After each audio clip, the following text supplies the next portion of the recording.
First visit है, आपने online training session लिया था, एक महीने में क्या सुधार आ गया? अंडरस्टैंडिंग वाइज बहुत सुधार है। कुछ भी पूछती एग्जाम्पल? उसको वो यस नो में आंसर कर पा रही है मुझे। Right. फॉलोइंग पहले थी और बेटर होगी। पापा का Example? पूरा डिनर मतलब अगर मैं बोल रही हूँ कि एक पूरी बैलेंसिंग, एक पूरी प्लेट में जिसमें आप एक दाल भी है उसे वो बैलेंस करके लेके जा रही है। एक एक चीज पापा ने बोला जाओ मुझे रोटी ला के दो, तो वो जाके लेके आ रही है रोटी। पापा बैलेंसिंग कर पा रही थी, बट वो उतना एक एक चीज डिस्ट्रैक्ट हो रही थी, ट्रैक से डिस्ट्रैक्ट हो रही थी। मैं समझ गया, लेके जाना पड़ता समझ गया, मतलब डिस्ट्रैक्ट पकड़ के जी। लेके जाना पड़ रहा है, मतलब बच्चे का अटेंशन नहीं है, बच्चे को पर्पस ही नहीं पता कि उसने दुनिया में करना क्या है। अभी उसको समझ है, ध्यान है, वो सुन रही है, समझ रही है, और उसको पता है कि एक्चुअली उसने करना क्या है। जी राइट। और ट्रेन थी, बट वो रात में बेड वेटिंग थी उसकी। राइट बट अभी ये उठ जाती है और बोलती है सुसु आ रही है, सुसु आ रही है। राइट। इसका मतलब दो चीज़ हुआ है कि बच्चे को अवेयरनेस पड़ गया है। अवेयरनेस मतलब बच्चे को खुद के बारे में पता चला कि मुझे भूख लगी है, मुझे पेट में दर्द हो रहा है, मुझे पॉटी आ रही है। इसको बोलते हैं सेल्फ अवेयरनेस। सेल्फ अवेयरनेस एक फीलिंग होता है कि बच्चा को एक्सप्रेस कर पाना, आपको वो कम्युनिकेट कर पा रहा है एक तरीके से। अच्छी बात हो गई, रात में बच्चा सुसु पॉटी ट्रेन हो गया। और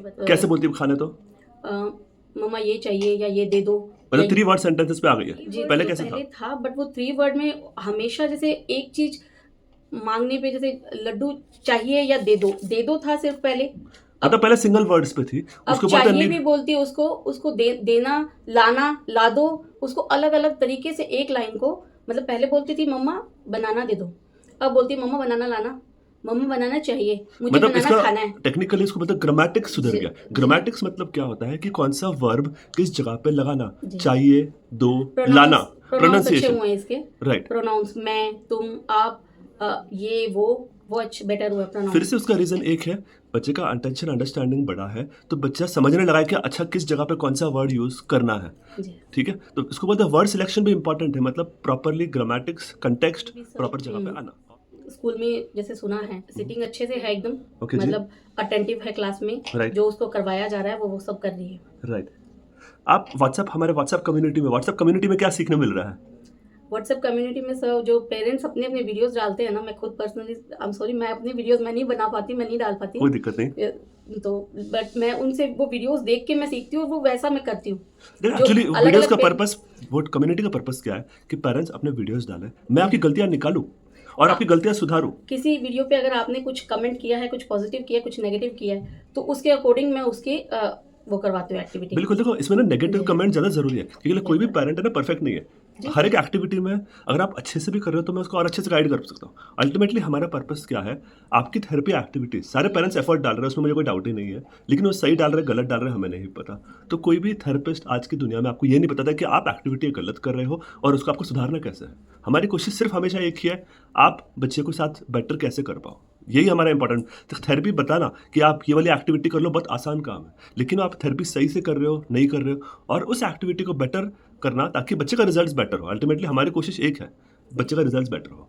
और खास तौर पे बिकॉज हमारे पास पेरेंट्स जैसे आप हो, आप 500 किलोमीटर दूर हो, आप हमसे मिल नहीं सकते हो, तो ये एक इलेक्ट्रॉनिक मीडिया है जिससे हम कम्युनिकेट कर सकते हो। दूसरा, उस पेरेंट्स में 100 पेरेंट्स हैं, जैसे आप देखते हो रोज 20-25 तरह के वीडियोस आते हैं पेरेंट्स के, और आप सारे वीडियो से कुछ ना कुछ सीखते हो। सबसे खास बात यह है कि हर एक्टिविटी में हम कुछ ना कुछ तो 2 पॉइंट तो ऐड कर ही देते हैं। जी बिल्कुल। अब आपका नेक्स्ट मैं क्वेश्चन इसको पूछूं सुसु आई है, कहेगी नहीं आई, ठीक है। और अगर आई है तो बोलेगी सुसु आई है। देखो आपने इसका मतलब इंक्रीज करना है। एग्जाम्पल, सवाल का डिफिकल्टी लेवल सिर्फ बढ़ सकता है बुक से, बस 2 एग्जाम्पल। अभी कितने बुक्स खरीदे आपने? खरीदे भी वो एक पूरा सेट जो होता है वो कितने? 6 वाला मेपल। आपने बहुत कम खरीदी। आप हमारे बाकी सीरियस वीडियो सीरियसली सुने नहीं। हम हमेशा सारे पेरेंट्स को एक ही सजेस्ट करते हैं, 50 बुक खरीदो, रोज 8 बुक्स कराओ, 10 बुक्स कराओ, सेम बुक का टर्न हफ्ते बाद आना चाहिए, सेम बुक रिपीट नहीं होनी चाहिए। बहुत से पेरेंट्स का एक अंडरस्टैंडिंग होता है कि पहले एक बुक खत्म करेंगे, नहीं, हम बच्चे को रट्टा नहीं मरवाना चाहते हैं, हम बच्चे को अंडरस्टैंडिंग बढ़ाना चाहते हैं। जैसे अब ये बुक है, आप इसमें दिखाओगे ये कौन है, ये बेबी है, ठीक है। अब ये तो इजी क्वेश्चन है, ये बेबी क्या कर रहा है, बेबी डांस कर रहा है। अब इसके ना 10 पॉसिबल आंसर, बेबी खड़ा है, बेबी चल रहा है, बेबी डांस कर रहा है, उसको तीनों आंसर्स पता रहने चाहिए ना। ये फोटो आप देखोगे तो तीनों आंसर्स उसको पता रहने चाहिए, बेबी क्या कर रहा है। तो इसका जवाब है ना, एक वर्ड में आ ही नहीं सकता है, सिर्फ डांस तो बोल ही नहीं सकता बच्चा, बेबी डांस कर रहा है। उससे अगर उससे पूछो क्या है, स्पिटिंग वाला इशू, कोई दिक्कत नहीं, हम सारे इश्यूज हैंडल कर लेंगे, कोई दिक्कत नहीं। देखो बच्चे को शुरुआत में कुछ नहीं आएगा तो आपने बताना, देखो ये बेबी है, ये कौन है, बॉय है, ये कौन है, बोलो। इसके भैया का चलो भैया का नाम सक्षम है, क्या कर रहा है सक्षम यहाँ पे, वेरी गुड। सक्षम क्या कर रहा है? बोलो, सक्षम क्या कर रहा है? जवाब दो, आप जवाब दे दो। सक्षम डांस कर रहा है। ये जो कर रही है स्विमिंग स्प्लिटिंग वाला जो कर ये स्ट्रीमिंग क्यों कर रहे हैं? जैसे आपने हमने नोटिस किया, आप और हम जब बात कर रहे हैं ये कोने में खड़े हो गए अपने धुन में मस्त हो गए, तो हमने ऐसा टाइम देना ही नहीं जिसमें बच्चा अकेला धुन में अपने मस्त हो जाए। मैं- बच्चा अगर अकेले छोड़ोगे तो वो वही हरकतें करेगा जो उसको पसंद है, चाहे मुंह में हाथ डालना, चाहे कुछ करना।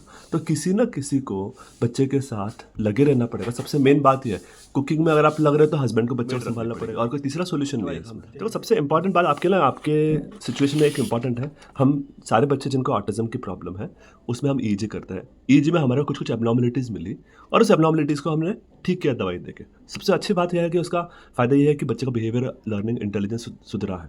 काफ़ी सारे बच्चे जिनके ईजी में प्रॉब्लम आती है उसको बोलते हैं साइलेंट एपिलेप्सी। साइलेंट एपिलेप्सी को हमने ट्रीट कर दिया। साइलेंट एपिलेप्सी सिर्फ 1% बच्चों में ही होती है, ज़्यादा किसी में होती नहीं, बट सारे बच्चों में ईजी करना इसलिए ज़रूरी है। ठीक है, मुझे लगा नहीं था, सच बोलो, जब आप पहली बार है कि ईजी में कुछ निकलेगा, बट निकला है तो अब इलाज तो करना ही पड़ेगा ना। ठीक है, तो जिस चीज़ का जो इलाज रहता है वो हमें करना पड़ता है। सबसे मोस्ट इंपॉर्टेंट पार्ट ये है। अब आप बच्चा देख रहे हैं, हम अपने धुन में मस्त हैं, ये अपने थूक लगा के हाथ में मसलते रहती है, तो इसका सोल्यूशन क्या है? पहली बात, अगर उसको फ्री छोड़ेगा तो यही काम करेगी वो। तो आपको मैंने ट्रेनिंग सेशन में इतने सारे एक्टिविटीज़ बताए हैं, उसमें से कुछ भी करा सकते हो। कुकिंग नहीं करी। मैं आपको क्या बोला है? नहीं, ये स्कूल होती तो पानी में मोती या जैसे बीज उसको टेक्टाइल इनपुट के लिए, आप मैं वही बोला ना, देखो हमें sorting करने के लिए। सॉर्टिंग एक्टिविटीज़ यूजुअली हेल्पफुल नहीं रहती। मैं सॉर्टिंग एक्टिविटी किसी पेरेंट को नहीं बताता। मैंने आपको ट्रेनिंग सेशन में सॉर्टिंग एक्टिविटी बताई है? नहीं बताई। मैंने आपको ये बीड्स वाली पानी में एक्टिविटी बताई है? नहीं बताई। क्यों नहीं बताई? उसका रीज़न है। जो भी एक्टिविटी मैं नहीं बताता हूँ उसका एक रीज़न है। इसीलिए मैं बोल रहा हूँ, आप जो भी छोटी मोटी एक्टिविटीज़ करोगे उसका वीडियो बनाओ, वीडियो डालो, उसको बेटर कैसे करना मैं बता दूंगा। फिर के लिए काफ़ी बार यूट्यूब वीडियोस में बताता है कि अच्छा बीड्स को सेपरेट करो, पानी में डालो, सेंसरी मैंने इनपुट आपको दो। बताया था ना, मेरा पहले